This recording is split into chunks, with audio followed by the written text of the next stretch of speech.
Hello hi guys, good morning. देखो, कल की क्लास में हमने एक्सरसाइज 5.3 में फर्स्ट क्वेश्चन कंप्लीट कर लिया था। आज अपन क्वेश्चन नंबर सेकंड के बारे में बात करते हैं। तो देखो, सबसे पहले हमें क्वेश्चन नंबर सेकंड क्या दे रखा है। हमें क्वेश्चन नंबर सेकंड दे रखा है, निम्नलिखित का योगफल ज्ञात कीजिए। इसमें हमें दो क्वेश्चन दे रखे हैं, ये फर्स्ट है, ये सेकंड है। इन दोनों में हमें क्या ज्ञात करना है? योगफल ज्ञात करना है। तो देखो, इसमें हमारे पास फर्स्ट क्वेश्चन है 3 + 11 + 19 + डैश डैश डैश प्लस 803। ये क्वेश्चन हमें दे रखा है। देखो, हमारे पास सबके पास समांतर श्रेणी है। देखिए, उसका योगफल दे रखा है कि 3 में कितना, फिर ये 11 होगा, फिर कितना ऐड किया 19 होगा, ऐसे ऐसे इसमें कितना होना चाहिए? 803 होना चाहिए। तो इसमें कुल कितने पद अपन ऐड करें? तो यहाँ पे देखो, हमें प्रथम पद दे रखा है और अंतिम पद दे रखा है।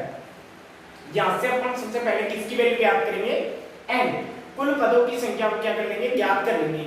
तो कुल पदों की संख्या ज्ञात करेंगे तो देखो, हमें क्या क्या वैल्यू दे रखी है। a1 हमारे पास कितना है? 3। a2 हमारे पास कितना है? 11।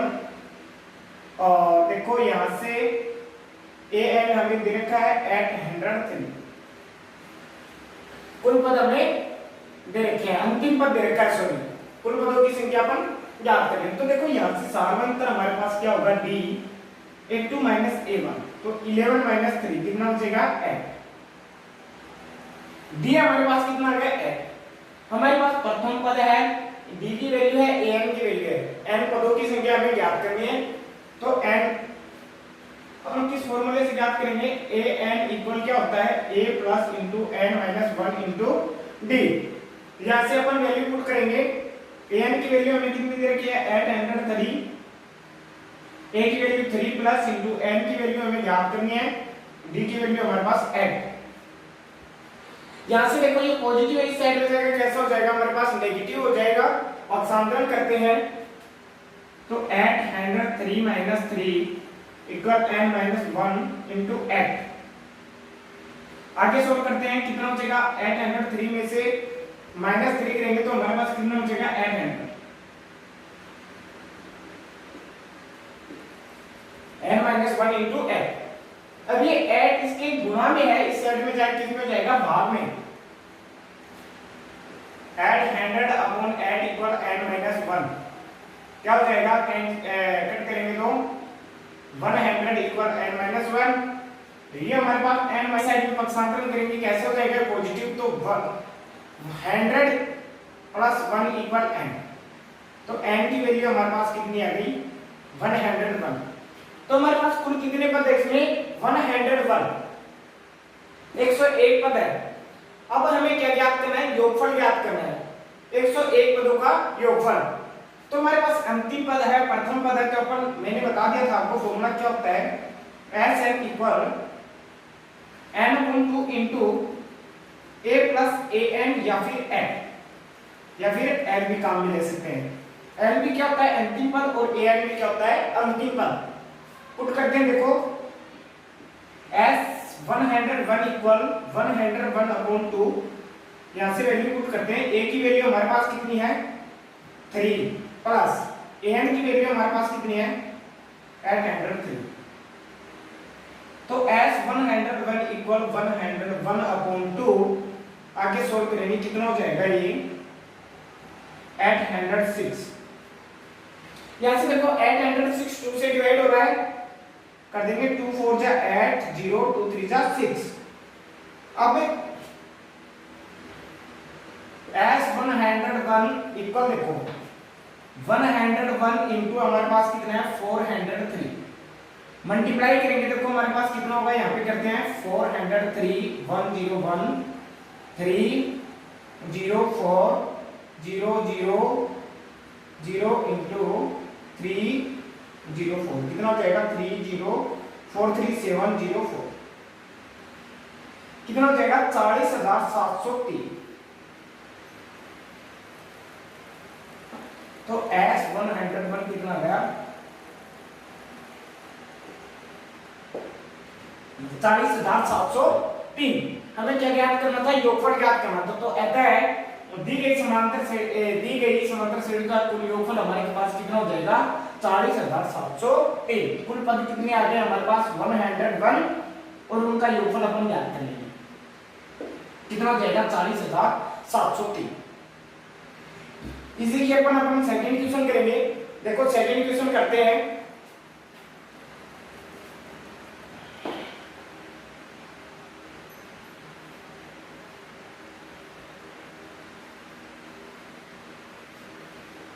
सेकंड क्वेश्चन हमें देखा है 7 + 10 = 10 सही 1/2 प्लस 14 और डैश डैश डैश का तक चल रहा है प्लस 84 तक। इसमें भी अपन कुल पदों की संख्या ज्ञात कर देंगे। कुल पदों की संख्या ज्ञात करते हैं n। a1 हमारे पास कितना है 7, a2 हमारे पास कितना है 10 7/2। सोल्व करते हैं इसको 10 2 जा 21 क्या हो जाएगा 21/2। an की वैल्यू हमें दे रखी है 84। अब यहां से अपन n की वैल्यू ज्ञात करेंगे तो n का पद ज्ञात करने के लिए हमारे पास फॉर्मूला होता है an = a plus into n minus 1 into d। Value put करते हैं इसमें an की वैल्यू हमारे पास कितनी है 84 इक्वल a की वैल्यू कितनी है हमारे पास 7 प्लस n की वैल्यू हमें ज्ञात करनी है और d की वैल्यू हमारे पास कितनी है सॉरी यहाँ पे सबसे पहले d की वैल्यू ज्ञात करेंगे अपन। तो d हमारे पास क्या हो जाएगा a2 minus a1। a2 हमारे पास क्या है 21/2 minus 7 कितना हो जाएगा 21। यहाँ से एलसीएम 2 आ गया 21 से 2 को 2 से डिवाइड करेंगे 1 21 से मल्टीप्लाई करेंगे 25 माइनस है तो माइनस इसके अपोन में अपन 1 मान सकते हैं। देखो किसी भी संख्या को 1 से डिवाइड करने पर फिर से वही संख्या आती है तो अपन इसके अपोन में 1 मान सकते हैं। 2 को 1 से डिवाइड करेंगे कितना आएगा हमारे पास 2 आएगा और 2 को 7 से मल्टीप्लाई करेंगे तो 7 2 जा 14। यहां से इसमें माइनस करेंगे तो क्या होगा 7/2। d की वैल्यू हमारे पास कितनी आ गई 7/2। आगे सोल्व करते हैं इसको 84 ये पॉजिटिव है इस साइड में जाएगा नेगेटिव माइनस के 7 इक्वल n माइनस 1 into 7/2। देखो आगे सोल्व करते हैं इसको क्या हो जाएगा 84 में से -7 करेंगे तो हमारे पास कितना बचेगा 77 इक्वल n माइनस 1 और इनटू क्या 7/2। अब ये मल्टीप्लाई में इस साइड में जाएगा किसी में जाएगा डिवाइड में। आगे सोल्व करते हैं यहाँ पे तो 77 देखो ये क्या हो जाएगा चेंज हो जाएगा मतलब जो अंश में वो क्या हो जाएगा हर में जो हर में वो क्या हो जाएगा अंश में तो क्या हो जाएगा 7 और ये ऊपर क्या हो जाएगा 2/7 क्योंकि मल्टीप्लाई में है चेंज करेंगे तो चेंज हो जाएगा।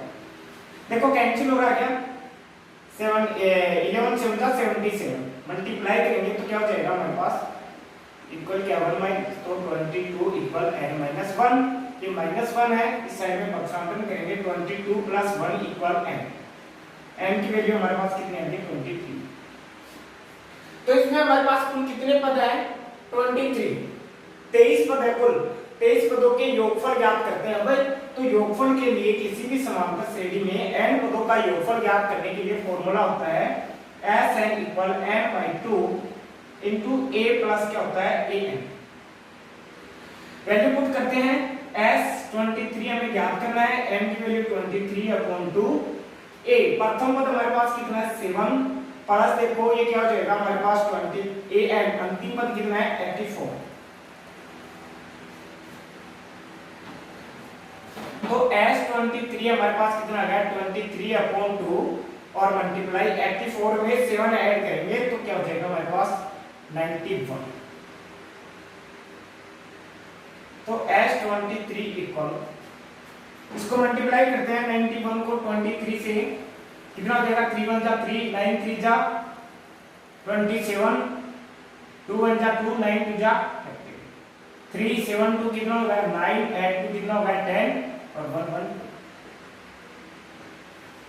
कितना जाएगा 293 और अपन क्या है तो S23 इसको अपन डिवाइड करेंगे तो हमारे पास कितना होगा देखो 2 से डिवाइड करते हैं इसको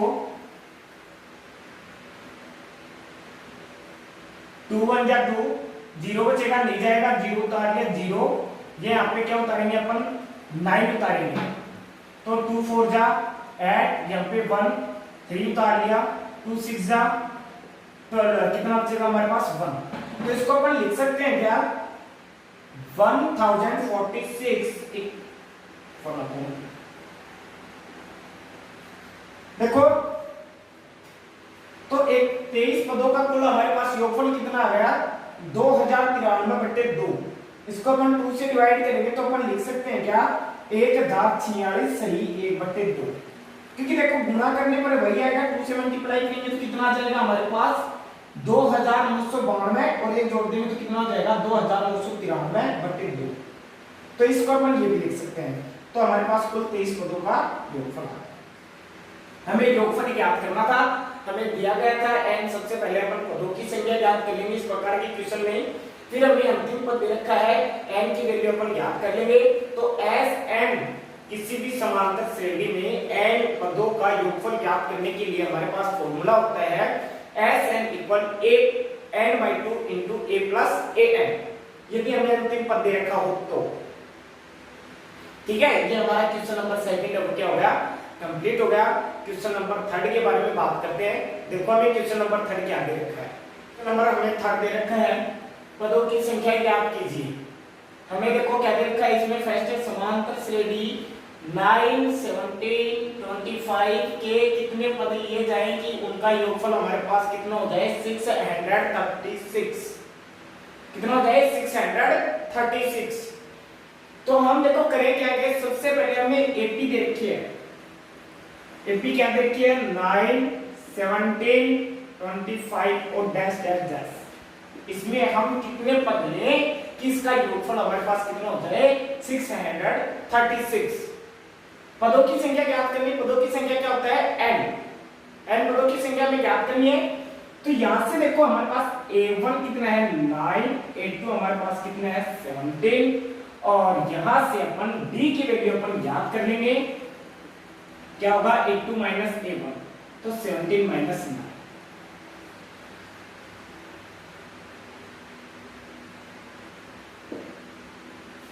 तो देखो 17 में से 9 को माइनस करें तो हमारे पास कितना बचेगा 8। तो d की वैल्यू हमारे पास आ गई। एक हमें Sn दे रखा है कि उनका योगफल हमारे पास कितना हो जाए 636। तो Sn की वैल्यू हमें दे रखी है 636। किसी भी समांतर श्रेणी में योगफल ज्ञात करते हैं तो उसे किससे व्यक्त करते हैं Sn से। फॉर्मूला होता क्या है Sn = n/2 * 2a + n - 1 क्या होता है d। यहाँ पे पुट करेंगे, यहाँ से अपन n की वैल्यू क्या कर लेंगे ज्ञात कर लेंगे। तो Sn की वैल्यू हमें कितनी दे रखी है 636 n हमें ज्ञात करना है n/2 * 2 a की वैल्यू हमारे पास कितनी है 9 प्लस n - 1 और d की वैल्यू कितनी है हमारे पास 8। आगे सॉल्व करते हैं। देखो 636 n/2 2 9 का कितना हो जाएगा 18। यहां से देखो मल्टीप्लाई करते हैं अंदर 8 को n से मल्टीप्लाई करेंगे कितना हो जाएगा 8n और प्लस से मल्टीप्लाई करेंगे तो क्या होगा 8n। अब यहाँ पे देखो माइनस के 1 को ऐड से करेंगे तो माइनस के 8 और माइनस प्लस से मल्टीप्लाई करेंगे तो भी क्या होगा हमारे पास माइनस। आगे सोल्व करते हैं। देखो यहाँ पे लिख देते हैं Sn की 336। आगे सोल्व करते हैं कितना है 636 = n/2। अब यहाँ पे देखो 18 में से माइनस ऐड करेंगे तो कितना बचेगा हमारे पास 10 और प्लस 8। आगे देखो n/2 इन दोनों में हमारे पास क्या कॉमन है 2 कॉमन है क्या 2 5 जा 10 और 2 4 जा 8। तो अपन 2 कॉमन ले लेते हैं। देखो क्या हो जाएगा 2 5 जा 10 प्लस 2 4 जा और साथ में यहां से 2 से 2 क्या हो गया कैंसिल हो गया। आगे सोल्व करते हैं 636 = n इनटू क्या बचेगा हमारे पास 5 प्लस 4। देखो n को मल्टीप्लाई करते हैं अंदर तो कितना हो जाएगा 636 = 5n और प्लस n को 4n से करेंगे तो 4n²। आगे सोल्व करते हैं। देखो इसको अपन इस साइड में क्या कर देंगे, पक्षांतरण कर देंगे, तो हमारे पास कितना हो जाएगा 4n स्क्वायर प्लस 5n, और ये पॉजिटिव इस साइड में आएगा नेगेटिव 636 इक्वल क्या जाएगा 0। अब देखो यहाँ पे हमारे पास क्या हो गया, एक द्विघात बहुपद हो गया। क्या हो गया, द्विघात बहुपद। और द्विघात बहुपद को सोल्व करने के लिए हमारे पास 3 विधियां होती हैं। कौन कौन सी है, या तो अपन गुणनखंड करके कर लें, या फिर अपन क्या कर लें, पूर्णांक से कर लें, या फिर क्या होता है अपन किसी भी एक विधि से इसको क्या कर सकते हैं, सोल्व कर सकते हैं। देखो गुणनखंड विधि से सोल्व करते हैं तो क्या करते हैं, जो n स्क्वायर की जो गुणा में होता है उसको अचर पद से क्या करते हैं, गुणा करते हैं, और उसको गुणा करने पर जो संख्या होती है उसके क्या करते हैं, अभाज्य गुणनखंड करते हैं। वो अभाज्य गुणनखंड इस प्रकार होने चाहिए कि गुणा करने पर तो संख्या नहीं चाहिए, जिससे अपन ने जैसे 636 से करेंगे वो आनी चाहिए, और जोड़ने पर हमारे पास कितना होना चाहिए 5n। तो इसकी सिंपल सी विधि है। देखो क्या करेंगे, इन दोनों को मल्टीप्लाई करके अभाज्य गुणनखंड निकाल लेंगे, और उसके माध्यम से अपन गुणनखंड ज्ञात कर सकते हैं। तो देखो कैसे करेंगे, ये रफ आ रही है यहाँ पे 636 को 4 से करेंगे मल्टीप्लाई, तो कितना हो जाएगा 6 से 4 जा 24, कितना हो जाएगा 2, और 12 है ये क्या होगा 40, 1 बचेगा हमारे पास 14, और क्या बचेगा 25, क्या होगा हमारे पास 2544। अब इसके अपन क्या करेंगे, भाज्य गुणनखंड करेंगे, n को छोड़ देते हैं क्योंकि n यहाँ पे अपन लास्ट में गुणनखंड में लेंगे, ठीक है। तो यहाँ पे देखो 2 से डिवाइड हो रहा है, क्या हो रहा है 2 1 जा 2, 2 2 जा 4, 1 7, क्या हो गया 14, 2 7 जा 14, 2 2 जा 4, 2 से हो रहा है क्या 2 6 जा 14, और 2 3 जा कितना हो जाएगा 6, और 2 6 जा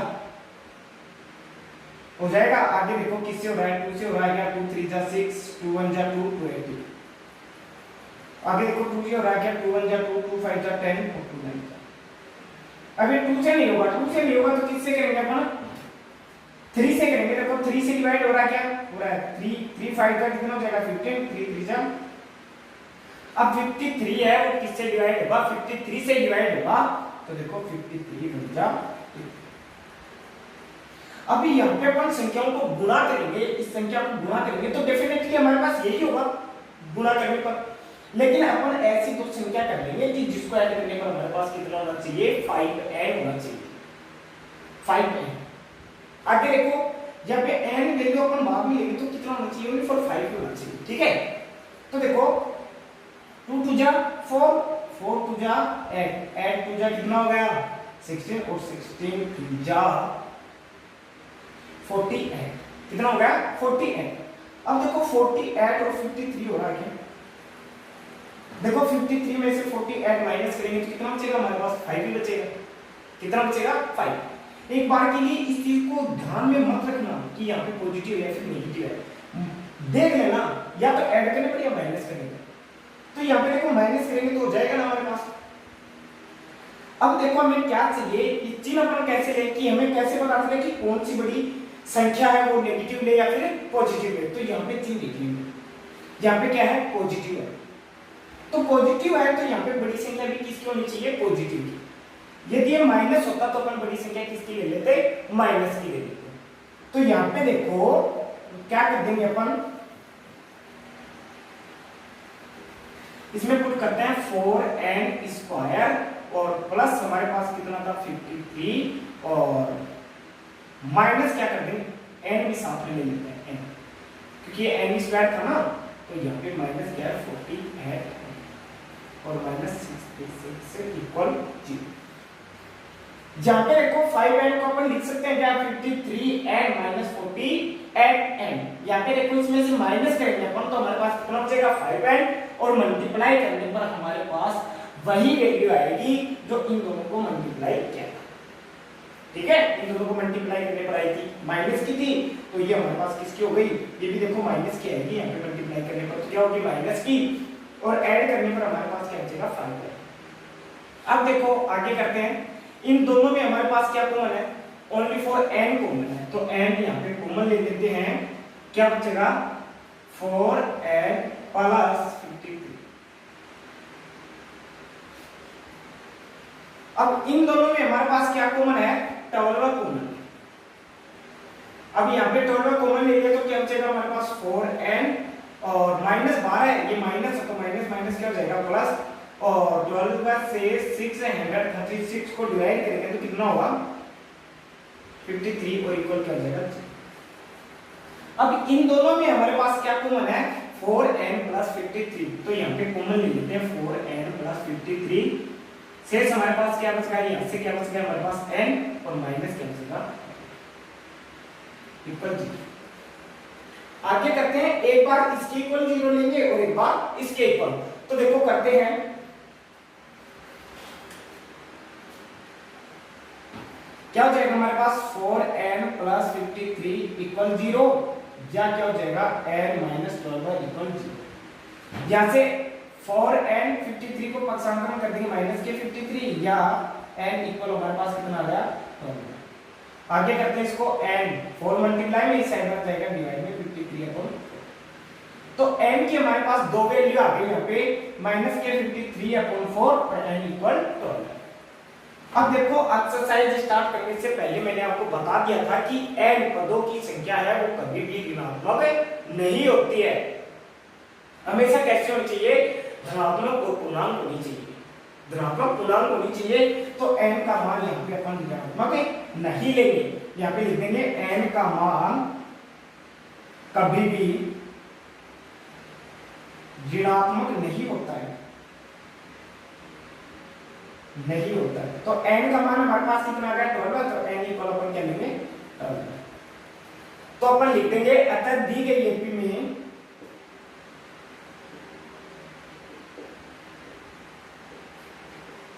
कुल 12 पदों का योगफल कितना होगा हमारे पास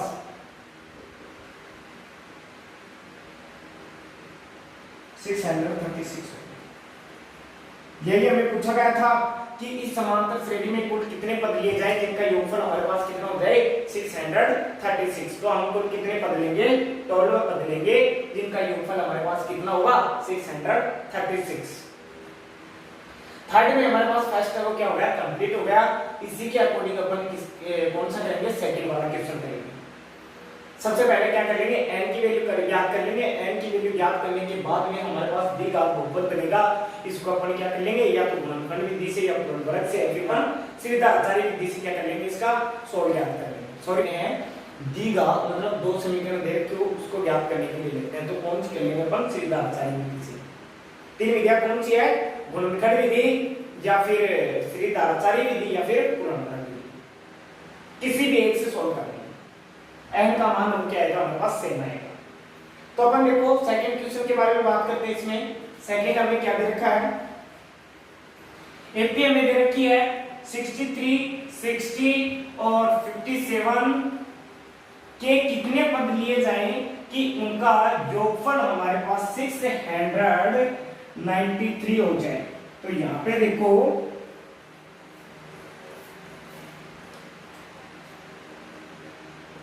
एपी में क्या दे रखी है 63, 60, 57 और डैश डैश डैश आगे तक चलती जा रही है।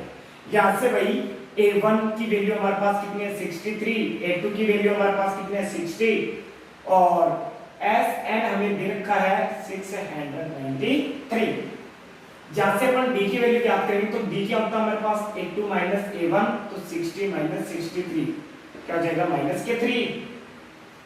अब देखो समांतर श्रेणी में n कुल n पद मतलब n पद ज्ञात करने हो तो हमारे पास फॉर्मूला क्या सॉरी Sn वाला फॉर्मूला काम मिलना योगफल के लिए। तो हमारे पास फॉर्मूला क्या होता है Sn equal n by 2 into 2a plus into n minus 1 into b। जहां से Sn की वैल्यू दे रखी है 693 equal n by 2 into 2 into a की वैल्यू हमारे पास कितनी है 63 प्लस इंटू n माइनस 1 और d की वैल्यू हमारे पास कितनी है माइनस की 3। आगे सॉल्व करते हैं। देखो 693 इक्वल n अपॉन 2 इसको 2 से मल्टीप्लाई करेंगे 63 को, तो 3 2 जा 6 और ये क्या हो जाएगा 6 2 जा 12 प्लस इंटू n माइनस 1 और इंटू के n माइनस के। आगे सॉल्व करते हैं, देखो 693 इक्वल n बाई 2 इंटू 126। अब यहाँ पे देखो इसको मल्टीप्लाई करेंगे -3 को n से, तो क्या होगा माइनस के 3n और प्लस से मल्टीप्लाई करेंगे तो भी हमारे पास क्या होगा माइनस के 3n। अब -1 को -3 से मल्टीप्लाई करेंगे तो क्या हो जाएगा +3 और प्लस को अपन प्लस से मल्टीप्लाई करेंगे तो क्या हो जाएगा हमारे पास प्लस के। आगे सोल्व करते हैं, देखो क्या हो जाएगा। सबसे पहले ये n/2 है, ये क्या है डिवाइड में इस साइड में जाएगा, किस में हो जाएगा मल्टीप्लाई में। देखो करते हैं 3 2 जा कितना हो जाएगा 6 और 9 2 जा 18 6 2 जा 12 30 इक्वल n इनटू क्या बचेगा हमारे पास, देखो 126 प्लस 3 ऐड करेंगे कितना हो जाएगा 129 माइनस की क्या हो जाएगा 3n। अब देखो n को अंदर की ओर मल्टीप्लाई करते हैं तो कितना हो जाएगा 1386 इक्वल n से मल्टीप्लाई करेंगे 129n और देखो प्लस माइनस क्या हो जाएगा -3n को n से करेंगे तो 3n स्क्वायर। ये हो गया। अब इस मान को अपन प्रतिस्थापन कर लेते हैं, देखो क्या हो जाएगा नेगेटिव कैसे हो जाएगा पॉजिटिव 3n, ये नेगेटिव 3n स्क्वायर, ये पॉजिटिव इस साइड में आएगा नेगेटिव 129 और प्लस क्या हो जाएगा 1386 इक्वल क्या हो जाएगा 0। इन सब में देखो हमारे पास क्या कॉमन है 3 कॉमन है, तो अपन 3 कॉमन ले लेते हैं। क्या बचेगा यहाँ से n स्क्वायर माइनस यहाँ पे क्या बचेगा यहाँ पे 3 कॉमन ले लेते हैं तो 43n और यहाँ पे देखो प्लस, यहाँ पे देखो 3 कॉमन लिया है तो यहाँ पे कितना बचेगा हमारे पास 3 4 जा कितना हो जाएगा 1 बचेगा और 3 6 जा कितना हो जाएगा 18 और 3 2 जा 6 इक्वल क्या है 0। अभी क्या है इसके मल्टीप्लाई में इस साइड में आ जाए, किस में हो जाएगा डिवाइड में किसी भी संख्या, यदि 0 को किसी भी संख्या से डिवाइड करते हैं तो हमारे पास कितना होता है 0, तो क्या बचेगा n square minus 43n plus 462 equal क्या आ जाएगा 0। अब वही हमारे पास क्या आ गया द्विघात बहुपद आ गया। द्विघात बहुपद को किसी भी विधि से अपन सोल्व कर सकते हैं। 3 विधियों के बारे में मैंने बता दिया था, गुणनफलक विधि, गुणनखंड विधि या फिर श्रीधराचार्य विधि। तो अपन गुणनखंड से करते हैं तो देखो क्या हो जाएगा, इसको मल्टीप्लाई करेंगे तो कितना हो जाएगा 462। इसके भाज्य गुणनखंड कर लेते हैं अपन, 2 से हो जाएगा 2 2 जा 4 2 3 जा 6 2 1 जा 2। अभी 2 से हो रहा है क्या नहीं हो रहा है, तो अपन किससे करेंगे 3 से करके देखते हैं। 3 से 1 जा कितना हो जाएगा 21, 3 से 1 जा 21। ये किससे हो जाएगा 7 से कितना बचेगा हमारे पास 11 और ये 11 से होगा कितना बचेगा 1। अब इसके भाज्य गुणनखंड देखते हैं तो क्या हो जाएगा, देखो हमारे पास इसको मल्टीप्लाई करके देखते हैं 3 2 जा 6, तो ये तो नहीं होगा, इन दोनों को कर लेते हैं। तो 11 2 जा कितना हो जाएगा 22 और 7 3 जा कितना हो जाएगा 21। देखो इन दोनों को अपन ऐड करें तो हमारे पास कितना होगा 43 और साथ में देखो इनके n है तो अपन n स्क्वायर लेंगे तो अपन n को क्या लिख सकते हैं n into n। अब गुणा करने पर तो क्या आएगा हमारे पास 462 और ऐड करने पर हमारे पास कितना होना चाहिए माइनस के 43n। तो ये दोनों वैल्यू अपन किसकी ले लेते हैं माइनस की ले लेते हैं, क्योंकि गुणा करने पर कैसी होनी चाहिए पॉजिटिव, तो माइनस को माइनस से मल्टीप्लाई करेंगे तो कैसी हो जाएगी पॉजिटिव और ऐड करने पर क्या हो जाएगा माइनस माइनस क्या होता है प्लस होता है, लेकिन वैल्यू हमेशा किस में रहती है माइनस में रहती है। तो देखो कितना आ गया 22 और 21। सॉल्व करते हैं देखो तो n स्क्वायर हमारे पास देखो क्या हो गया n स्क्वायर माइनस के 22n माइनस के 21n प्लस 462 इक्वल क्या हो जाएगा 0। अब इन दोनों में हमारे पास क्या कॉमन है n कॉमन है, तो क्या हो जाएगा n माइनस n बाहर चला गया 22, इन दोनों में हम क्या कॉमन लिख सकते हैं माइनस के 21। क्या बचेगा यहाँ पे n प्लस माइनस बाहर गया ना तो माइनस क्या हो जाएगा प्लस हो जाएगा, इसलिए यहाँ पे क्या हो जाएगा माइनस और यहाँ से डिवाइड करेंगे तो क्या होगा 22 इक्वल 0। अब इन दोनों में हमारे पास क्या है क्या कॉमन है n माइनस 22 और 6 से हमारे पास क्या बच गया n माइनस 21 इक्वल क्या हो जाएगा 0। आगे सोल्व करते हैं देखो क्या हो जाएगा n माइनस के 22 इक्वल 0 या फिर n माइनस 21 इक्वल 0। यहाँ से n इक्वल क्या हो जाएगा 22 या n माइनस 22 है प्रतिस्थापन कर देंगे तो n इक्वल 21। अब देखो हमारे पास n की वैल्यू कितनी आ गई 2 आ गई, या तो अपन क्या ले इसमें 21 पद ले या फिर क्या ले 22 पद ले, जिसका योगफल हमारे पास कितना होगा 693। तो यहाँ पे अपन लिख देंगे अतः दी गई एपी में 22 या 21 पदों का योगफल कितना होगा हमारे पास 690 ये होगा। देखो कुछ भी नहीं करना हमें, सबसे पहले समांतर श्रेणी दी हुई है, अपन Sn की वैल्यू भी हमें दे रखी है, तो अपन Sn के फॉर्मूले से क्या ज्ञात कर लेंगे, ऐसे n की वैल्यू ज्ञात कर लेंगे। n तो देखो हमारे पास क्या हो जाएगा, एक द्विघात बहुपद समीकरण बनेगा। द्विघात बहुपद को अपन किसी भी विधि से अपन सोल्व कर सकते हैं। यहाँ पे देखो सोल्व करने के बाद में हमारे पास n की वैल्यू आ जाएगी, दो वैल्यू आएंगी तो अपन दो भी लिख सकते हैं, जैसे इसमें हमारे पास आया था 22 और 21। यदि हमारे पास नेगेटिव आती है तो अपन नेगेटिव वैल्यू को कभी भी नहीं लेंगे, वो वैल्यू लेंगे जो क्या होती है पॉजिटिव, क्योंकि n का मान हमेशा कैसा होता है धनात्मक और क्या होता है पूर्णांक होता है। तो देखो ये हमारी एक्सरसाइज 5.3 में 3 क्वेश्चन अब क्या हो गए कंप्लीट हो गए हैं।